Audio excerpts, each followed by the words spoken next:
Smart 24, driving business.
Good evening to you tuned in to Smart 24 TV. Thank you so much for joining us for this live broadcast business today. I'm Rana Habwe together with Winnie Wiyinza Nakauchi for the sign language interpretation. Now to kick it off and beginning with high fuel prices, House Speaker Anita Among has ordered Government Chief Whip Hamson Obua to warn the Ministry of Energy and Mineral Development following failure to show up for a brief to the House over the high and rising fuel prices. The country has sustained prices at over the 3,000 shilling mark as opposed to the pre-COVID period, a situation feared to potentially influence overall high commodity prices.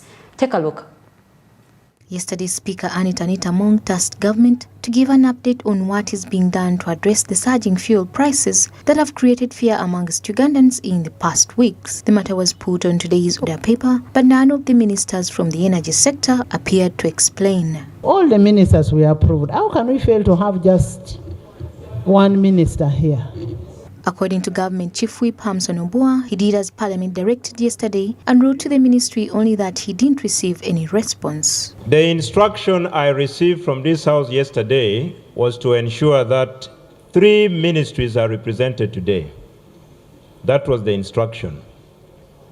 I do not have a written report from the Ministry of Energy and Mineral Development, but just like the Right Honorable Prime Minister indicated, from your directive yesterday, we wrote to them yesterday. The letters were all served to the Minister of Energy, Minister of Education, Minister of Local Government, and Minister of Works. And I have evidence to that effect. I do not have any further I can lay. This is a letter dated 30th August 2023, addressed to the Honorable Minister, Minister of Energy and Mineral Development, Kampala, signed by Obua Dennis Amson, MP, Government Chief Whip, and the subject, the purpose of this letter is to kindly request you to take the necessary action and update the House on the matter tomorrow, Thursday, 31st August 2023, as guided by the presiding officer. The legislators cautioned government to start taking Parliament seriously because they are there to present the voices of the Ugandans who voted them into power.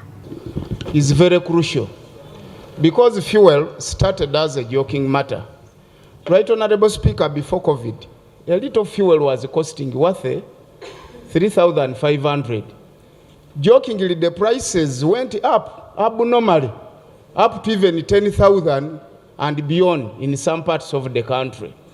Right now, the prices are increasing without any intervention of the government. We are not going to debate on a report which has not been presented. Our issue is on the ministers not attending. Right, Honorable Speaker, my issue, are we proceeding rightfully? If you rule by Rule 87 of our Rules of Procedure, your ruling becomes part of the rules this House must follow.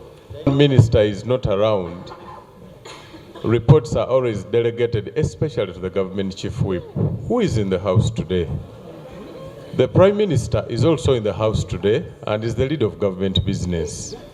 My understanding is that the absence of ministers should not ordinarily have been an excuse for failure to present a report. I wish to... Maybe we need to find out if they have the report. Do you have the report? To your office being serious, because you are the lead of government's business here.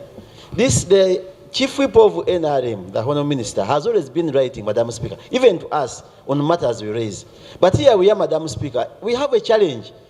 In Masaka, along Masaka, buses are going through Zimbabwe. However, they are not meant to go through actual points. The prayers I wanted to make in this matter of the fuel issues is to allow buses to go through Katonga. People are failing to travel because transport is very expensive. And they are carrying only 59 people in the bus. Who can help us? No, Minister of Works is not here, but people carrying out business in buses are collapsing because people are no longer using those buses. Coasters are using that road. When you go to Katonga, Madam Prime Minister, I inquired with the engineers. There is no reason why buses are not using that road other than going through Zimbabwe. It is becoming very costly for them. And there are fuel prices, nothing is happening. But now, Madam Prime Minister, you should come out directly. Where is the real Prime Minister? The Honourable Banja, who is fully facilitated to appear here every week. She's now 3 weeks not appearing here. Speakers directed the Chief Whip to issue a warning letter to the Energy Ministry and to ensure that a report on the fuel prices be on the floor of Parliament not later than next week. Samlanifa, Smart 24 TV, Business Today. Thank you, Samla Nifa, for those details. We now look at the contested terminal levies. Following KCCA's improper implementation of collecting park user fee from bus operators last Tuesday, with gates and exits of bus parks sealed off, a petition to government by the operators has borne a 1-month restraint order to determine feasibility of the implementation. Operators anticipate fair outcomes, citing a hefty 2.4 million shillings per operator, not forgetting other operational costs. Bronya Katsimi has more. The controversy between bus operators and KCCA plus Works Ministry regarding implementation of park user fee is yet to be fully resolved following last week's standoff between KCCA and bus operators, with a total of 27.6 billion shillings per year having been anticipated from both buses and tax operators, serving as a vital source of non-tax revenue. A 24.4 billion shilling loss due to default was recorded by government within 3 years. A 1-month window has, however, been offered by government following KCCA's impromptu implementation and a subsequent petition by operators. It's generally something I would want to term as human nature for people to be averse to paying their due share unto the state for many reasons as they adduce. But what's for sure, they are not doing so because they're ignorant about the tax. Matter of fact, they have known about the presence of this tax for a long time, and they know that there have been several engagements with different stakeholders, URA, ourselves as KCCA, the Ministry of Local Government, spanning over 2 years, in discussion with them and their leadership. Park user fee, this issue was there, I think, since 2018. They were discussing about it till 2021, 2022, till date 2023. We had several engagements with Ministry of Works and together with KCCA. They promised that this issue will be handled. But all over the sudden, last week on Tuesday, without any communication, these people started implementing. According to Simon Kasiate, Head of Public and Corporate Affairs at KCCA, several engagements have been held to pave a way forward free of conflict. I'm happy to inform you that most bus companies are in fact reaching out and saying, we are willing to pay. The only challenge they face is that they are being intimidated by others in the business who say, for you, if you pay and you comply, we shall organize goons to ban your buses. And we are saying, come on, we can do business without resorting to such kind of methods that are crude. Nelson Sekandi, the manager at Namaiba Bus Terminal, confirms that government has set a 1-month window to to determine whether bus operators and owners can pay the demanded levy.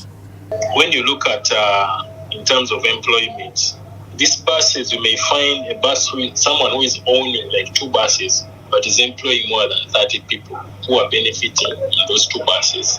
So still, if you say that you will be squeezing these people, it will force them to go out of the business. The bank is squeezing you left, right, center. The government is also like as if they are pushing you toward the wall. So these are the things at times which are making some people to go out of the business. And it was resolved that let KCCA stop demanding for that money for 1 month. So they are going to sit and review this letter which they wrote, like their petition on the issue of the park user fee. So they promised to get back to them after 1 month to either pay the money or not to pay the money. So we're waiting for the feedback.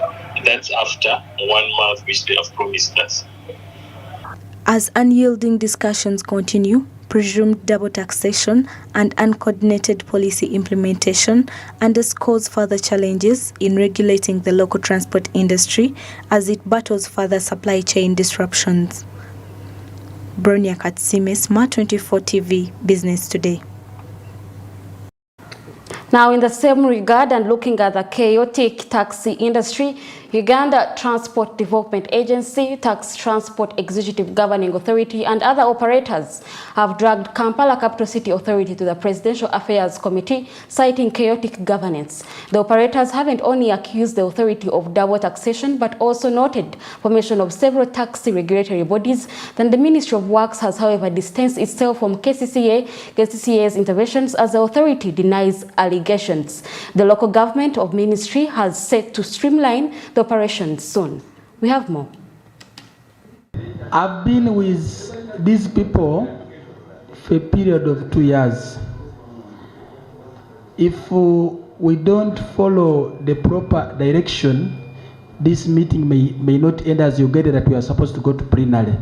Uganda tax operators under their different bodies, among which is Uganda Transport Governing Authority, UTGA, Uganda Transport Development Agency, UTRADA, petitioned the Speaker over what they call chaos within their industry. These have singled out KCCA as the one behind formation of different regulatory bodies, which has led to double taxation and harassment of the taxi operators. Enter in that park, you have to pay 3,500 per day. Per day. On top of the 840,000 and 720,000. That is double taxation. We are doing double taxation, yet we have our bosses here, KCCA and Ministry of Works. So we are being harassed when they are there in their offices, seeing everything. We have wrote letters to them complaining, but they have not helped us. Who are these persons dressed in attires similar to those of various government security organs, i.e. Uganda Police Force, private security organizations, KCCA? Number 9, why are they very busy staging broad day roadblocks? Above all, inconveniencing innocent passengers, harassing and humiliating tax operators in the guise of collecting revenue, which is actually multiple taxation against the will and the full directives of our beloved President, the head of state. The State Minister for Works and Transport has equally distanced himself from the body which was created by KCCA called Federation of Tax Operators in Uganda, UTOF, which he says has created chaos in the industry. And the UTOF, as Works, we don't know them officially. It's like how you institute yourself ahead of something which is coming. And they wrote to us. We didn't reply to them, but I've heard them saying they have a directive from the President. The President is not aware of UTOF. He's waiting for what he told us to do, and we give him the right name. So all of them are working under the interim leadership. They are answerable to Kampala Capital City Authority. So very soon, come the next quarter, we have elections, and we get the best leadership which will iron out all those problems. All of them are fighting who benefits from where. KCC, on the other hand, has denied the allegations put forward, though it was not convincing to the committee, who faulted it for failing to streamline a business that brings in revenue for the country. Has KCC gazetted taxi stages around the city? The answer is there are no gazetted stages in the city apart from those in the taxi park. The city has pick and drop off points where taxi should not wait. Stages have not been gazetted due to right-of-way issues. We have to purchase land, or because most of the land is private land. Where we have public land, it would be easier, but most of the land is a private land. So when your boys are chasing these people who are blocking the roads and so forth, money exchanges hands. It's so embarrassing.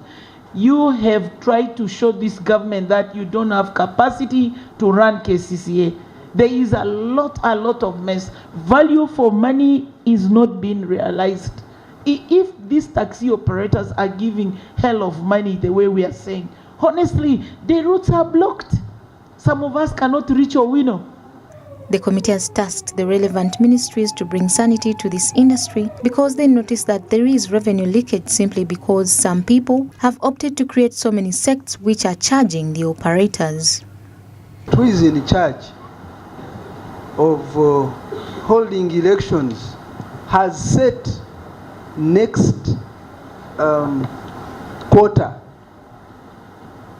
that they are going to have elections. That will be the only solution. All these people are fighting because of what is happening. The money issue is a problem. Everyone sees someone is getting, because many of them are getting illegal money. And Mr.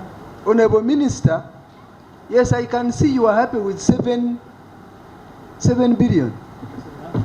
7 billion, when you calculate the number of taxis which you have just given us registered for 2023, just when you put a 720 only, it is 1.4 billion.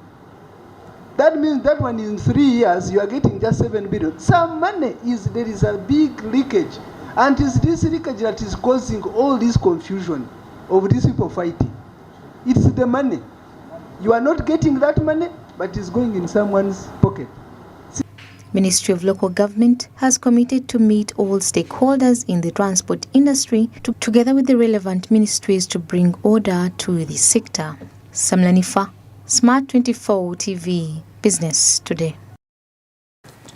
Shifting our focus to a rather different report, and with a 12% interest rate offering tax efficiency and investment diversity, as well as encompassing investment areas such as money market securities, government treasury bills, and fixed income securities extension, Britam Asset Managers under Britam Group Uganda has introduced an investment solution. However, with a minimum capital requirement set as high as 5 million Ugandan shillings, this investment solution is not for everyone. There are concerns about whether this is sustainable, particularly given the fact that the insurance penetration is still below 1% and that the most disadvantaged and underserved Ugandans reside there, as well as concerns about whether the pension sector they are targeting will be a dependable market. We have more. I've been working with the National Social Security Fund to come up with different workshops.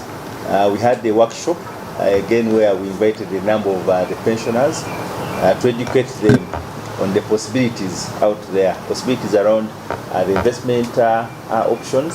And that event, according to us, went very well. So I want to continue that spirit of collaboration with various stakeholders.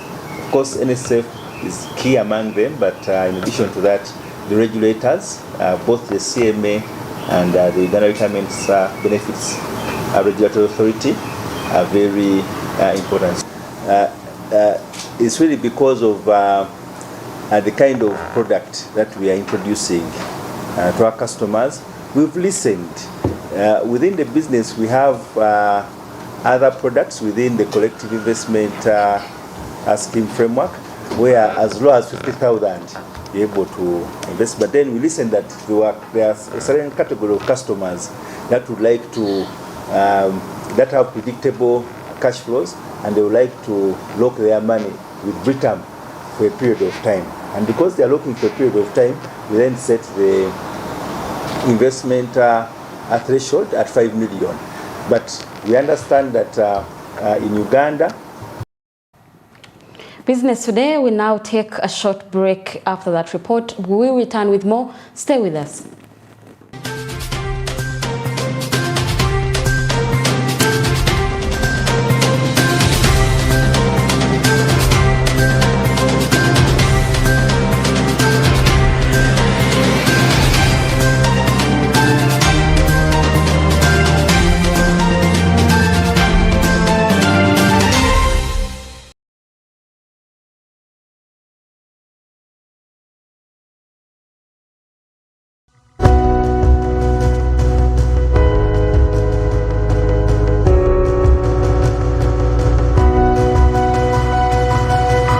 Smart 24, driving business.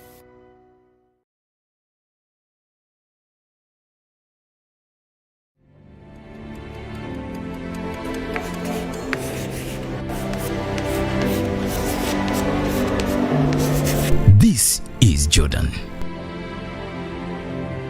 When it comes to classwork, Jordan is magic. Jordan shines. Jordan makes his peers better. Jordan is a true leader. White Star Magic family. Be a leader. Be magic.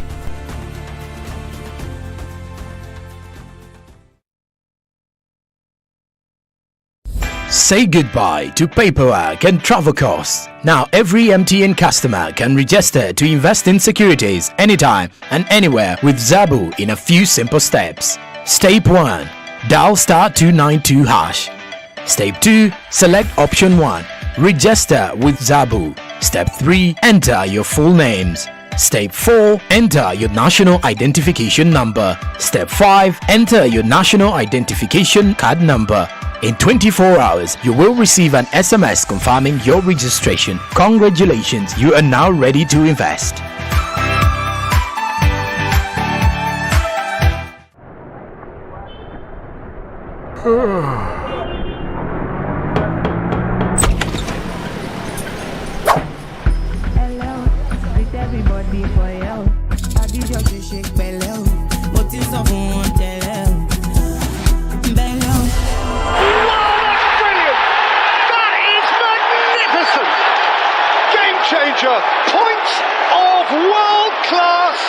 Say hello to GOTV's newest package, GOTV Super Plus, the GOTV package you've been asking for.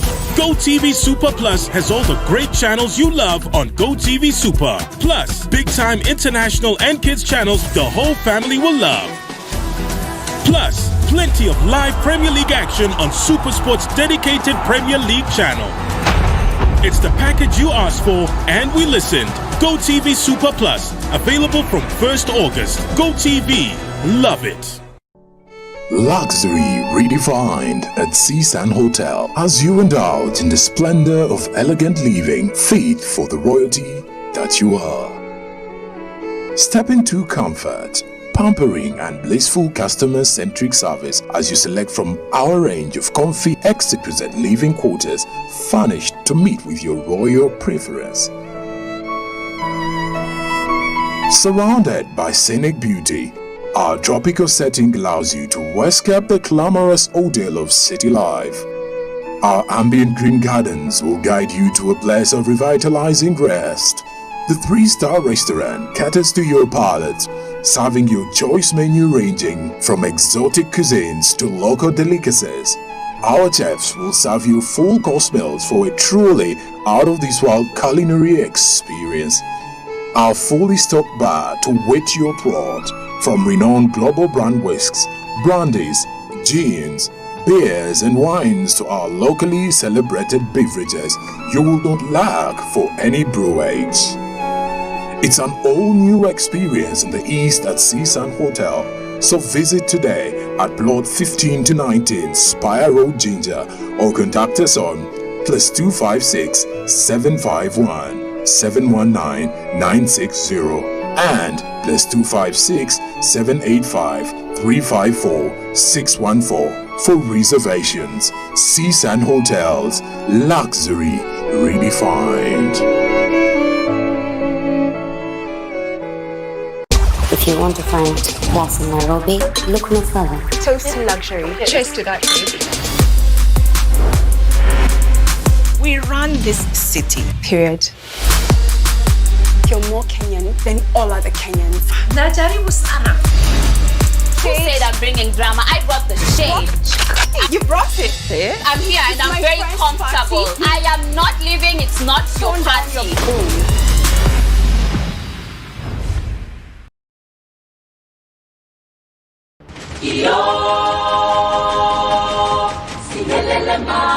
In a world where trade drives economic growth and development, Africa is now embracing a new era of intracontinental trade through the African Continental Free Trade Area to unleash its immense potential. Witness the spirit of entrepreneurship as African businesses forge a way into partnership and venture beyond their borders in a single African market. Discover the innovative solutions being initiated and created to address challenges and seize opportunities in sustainable agriculture, renewable energy, and technological advancements. We expand our lens to showcase the efforts and success of economic integration across the entire African continent, from West Africa to East Africa, North Africa to Southern Africa, Central Africa, and even the diaspora, as the tapestry of unity grows stronger with each story we tell. African Perspective, driving business and trade across Africa.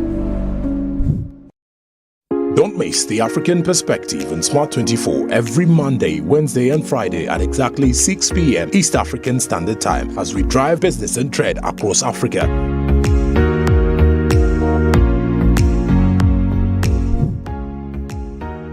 Download the Smart Digital app on Play Store and enjoy your favorite TV shows, documentaries, and radio in your palm on the go.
Smart 24, driving business.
In a world where trade drives economic growth and development, Africa is now embracing a new era of intracontinental trade through the African Continental Free Trade Area to unleash its immense potential. Witness the spirit of entrepreneurship as African businesses forge a way into partnership and venture beyond their borders in a single African market. Discover the innovative solutions being initiated and created to address challenges and seize opportunities in sustainable agriculture, renewable energy, and technological advancements. We expand our lens to showcase the efforts and success of economic integration across the entire African continent, from West Africa to East Africa, North Africa to Southern Africa, Central Africa, and even the diaspora, as the tapestry of unity grows stronger with each story we tell. African Perspective, driving business and trade across Africa. Don't miss the African Perspective on Smart 24 every Monday, Wednesday and Friday at exactly 6 p.m. East African Standard Time as we drive business and trade across Africa.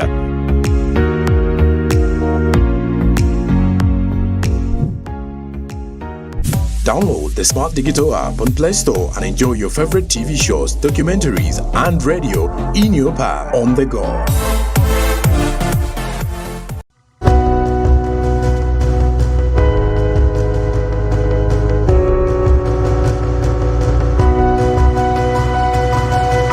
Smart 24, driving business.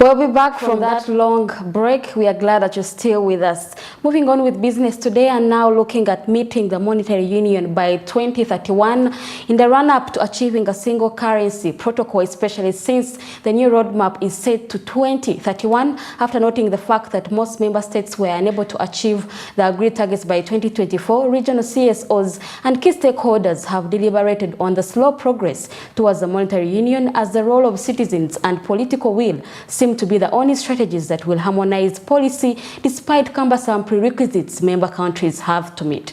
We have more. The East African Community Monetary Affairs Committee's 26th ordinary meeting held in Bujumbura, Burundi on March 20th, 2023 reaffirmed their commitment to working with the East African Community Secretariat to expedite the implementation of the activities in the updated East Africa Community Monetary Union roadmap. The East Africa Budget Network members are, however, very negative about it because they believe that the roadmap up to 2031 is so lengthy and some member nations have purposefully failed to follow the protocol. To encourage government to accelerate the establishment of the East African Monetary Union and the common currency. We think that going up to 2031 as the new roadmap that has been established is really making East Africans wait for too long. It also will discourage the rest of the regional blocs across Africa, like ECOWAS, like SADC, the Maghrebs in Northern Africa. We are now, I think, 7 countries of EAC, but few countries are doing tremendous job to harmonize. And if you look into the historical background, Uganda, Tanzania, and Kenya were the first country to have the East Africa. Later on, I think all of you know the history. So it came to 2007 when Burundi and Rwanda joined. And Commissioner, you are here to correct the historical background of it. Then South Sudan joined, DRC now is on board. So and then the East African Budget Network need also to be aware of this. Since we are working to harmonize our policies and have one economic bloc that's sound and vibrant, we need also to bring together the effort of civil society organization in the region. The biggest obstacle, according to Julius Mukunda, is some countries' egotism because they fear losing their sovereignty once the monetary union is on track. Even though some countries may have difficulty implementing the macroeconomic convergence criteria because the implementation is far behind schedule. Despite Uganda, Kenya, Tanzania, and maybe Rwanda trying so hard to have the convergence criteria, that is, that before we have a single currency, there are things we should all have that look the same.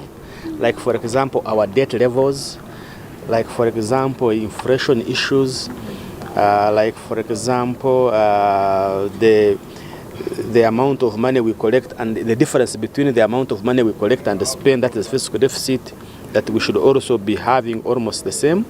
We find that other countries are still lagging behind. But also with COVID coming in, we have also even ourselves having some slow progress to achieving that. And now, all the targets we were supposed to have by 2024 have actually now been pushed to 2031. We believe for us that the way we do work, we might not even achieve that there should be something different, strategic, that countries need to do to be able to work so hard achieve the targets that we would want. So it's going to be a very long progress, but also a very slow one to do that. Progress is a result of selfish reasons by different country states. Because when you say there should be non-tariff barriers, and for you still have them, you agree today, but after 1 week you plank them back. Those are selfish reasons, and lack of respect for the international law or regional policies that we have agreed upon. Because you have different interest groups that resort to frustrate the progress of the East African community.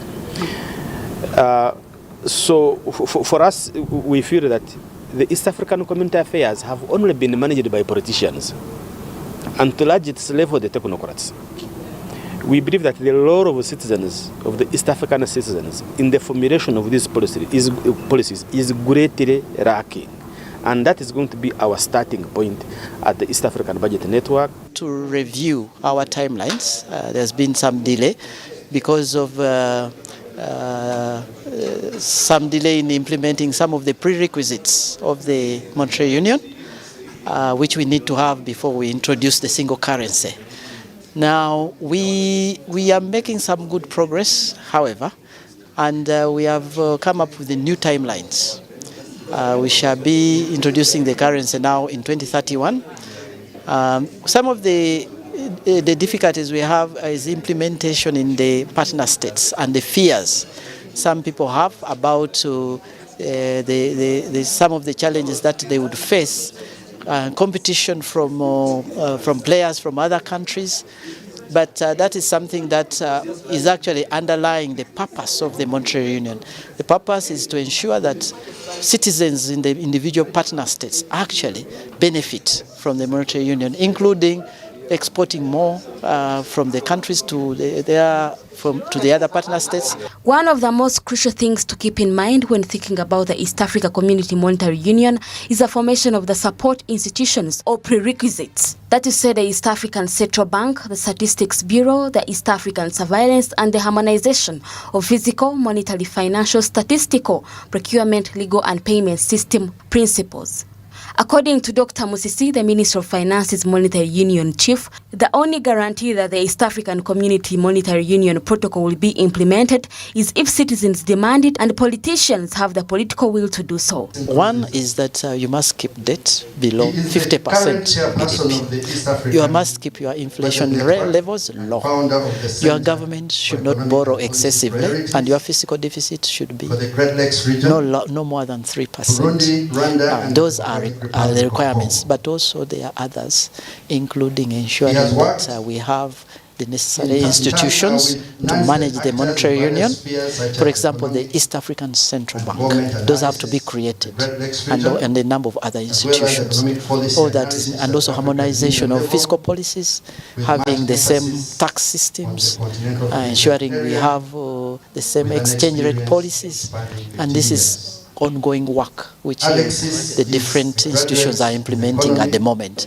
but the speed is slow, and we need to increase that. We are seeing like three things, major ones. Number one is the fear to lose sovereignty, that countries fear to give up the way they make decisions, to give it to somebody else to make decisions on their behalf. For example, if we want a single currency, we need an East African central bank, which means that this business of us going to our bank here and pick money and spend is not going to be there. This business of the way we regulate inflation and exchange rate is going to be done by the central bank. So countries have that fear that if you give somebody the powers to do so on your behalf, then you are losing control and the power on how you manage your own affairs. But if we are to prosper and progress as nations, that's what is supposed to be done. The second one is mistrust among the East African states. We understand the Tanzanians feel that if we take on this role, probably we might likely to steal their land. That's another thing. But all this is because of misinformation. Is that when you have competent authorities in place. The Monetary Union and the political federation, it is the citizens who are going to demand that will push the rest of us, including the political will come. Because if indeed the citizens want something, then the politicians will certainly follow and implement, because the people decide. So that's why we are trying to ensure that there is awareness, that so many people understand the benefits and they see what they lose if we don't go into this integration and also the monetary union. And that's the only way I see us actually moving. Because transaction costs would be lower and banks' revenue from currency trading would decrease, the introduction of a single currency would have a significant effect on businesses and banks throughout the region. Ronana Habwe, Smart 24 TV, Business Today. Now, on the international scene, the European market is unhappy as commercial banks have been quick to raise mortgage financing interest as the European Central Bank pushed the key lending rate to 3.75%. Unfortunately, a similar revision hasn't been fast. We have more. Just as many central banks have done to curb inflation, the European Central Bank has raised rates several times since July last year. This has, among many other effects, influenced higher interest rates, for instance, to finance mortgages. But unfortunately, a similar consideration on deposits hasn't been achieved. Given the low rates offered on deposits, some retail investors have been searching for more attractive investments elsewhere. For instance, in Portugal, government debt certificates were offering 3.5% earlier this year, and savers were pouring into this asset class. Portugal, like a handful of other European nations, had to undergo deep changes for its banking system in the wake of the global financial crisis of 2008 and the subsequent Eurozone sovereign debt. Feelings towards the banking system then became even more agitated, with lenders notching healthy profits. On the other hand, higher profits are spurring a debate about windfall taxes.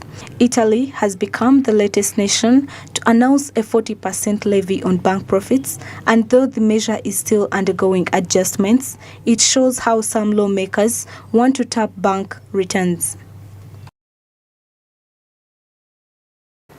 That report leads us to the end of Business Today. Thank you so much for having joined us tonight.